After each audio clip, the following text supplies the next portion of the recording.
I'm Michelle and this is Michmash. Happy Friday! I'm putting this video up on Friday this week because I am doing a TBR for the Dewey's 24-hour readathon. I didn't realize it was happening until a couple days ago when I started watching people's TBRs, and then I started to get really excited about it. It just sounded like it was really going to be fun, and it seemed like everyone's doing it, so I just wanted to be a part of it. And I realized I don't really have any plans tomorrow, so I'm going to try to take part. I'm not going to set any specific goals. I'm just going to try and read as much as I can in the time without going crazy.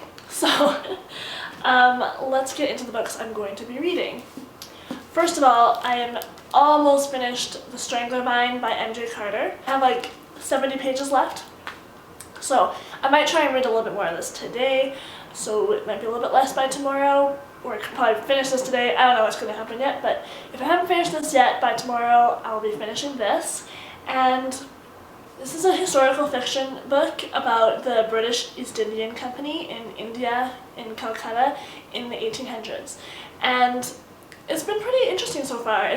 So this young lieutenant gets assigned this task. He has to go find this author, Mount Stewart. That's his name. And no one's heard from him for like 6 months or something. And everywhere they go, nobody really wants to talk about him. No one's seen him in a while. Something's fishy with it. And he's traveling with just a couple other people, a couple natives, and this other company employee who is disenchanted with the company.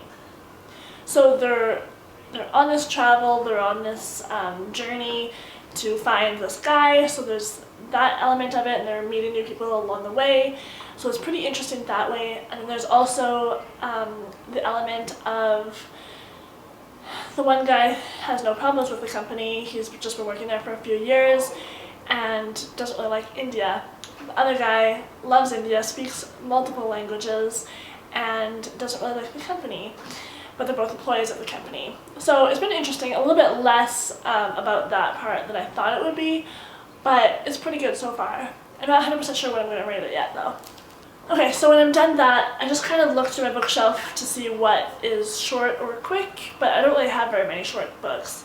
I might try and go to the library today or tomorrow actually, and pick up like some graphic novels or something.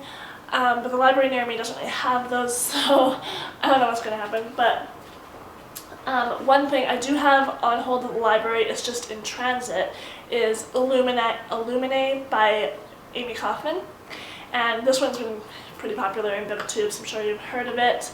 I don't really know what it's about, but it has a multi-format style, so I think it'll make it pretty quick reading, even though it is quite large. So hopefully I get that soon and can read that. Then I have Shadow and Bone by Leigh Bardugo. I thought this would be a good choice because it's young adult and like really quick reading, even though it's a few hundred pages, but it's like a fast-paced, quick read. I don't really know what this is about, but it's the first book in the Grisha trilogy, and I just found this at a used bookstore, so I was excited about that. I actually got this, it's a paperback version, but it was $5, so. I don't really know what it's about. It's an adventure, romance, mystery, so it seems like it could be kind of fun. Then on a totally different note, I would say, this is Labor Day by Joyce Maynard. I mentioned this in my library haul last week, which I'll link there, but this is a fairly short-ish novel, and it all takes place in one weekend, so I think that could help the momentum be pretty, strong. And this is about a woman and her son take care of this fugitive for a weekend, and that's kind of all I know. It was also made into a movie with Kate Winslet, so I think that one could be a good one. I think my plan of attack this readathon is just to read as much as I can. I'm just going to switch back and forth with all my books, and I might not finish that many things, but as long as I read a lot of pages, and switching back and forth will help me from getting bored, so I think that's my kind of plan. Then I was looking through my shelf to see what other short books I have, and I had this one, which I've never read. This is Slaughterhouse-Five by Vonnegat, which is a pretty well-known classic, and it is a pretty quick read, I think. So I think that might be a good one. This is just kind of one that's been on my shelf and never got to, so I'm going to check that out. Don't even really know what this is about, but I think it's like a dark comic anti-war satire. So I think that is all I'm aware that I'm going to read at this point, and I am going to link my Twitter below, or put it right here, because I'm going to be hopefully tweeting along with the readathon and the different things. So please follow me and tweet me and let me know what you're reading and stuff. I think that is everything, so good luck on the readathon if you are doing it, and I think you should if you aren't planning on it. And yeah, thank you for watching. See you later.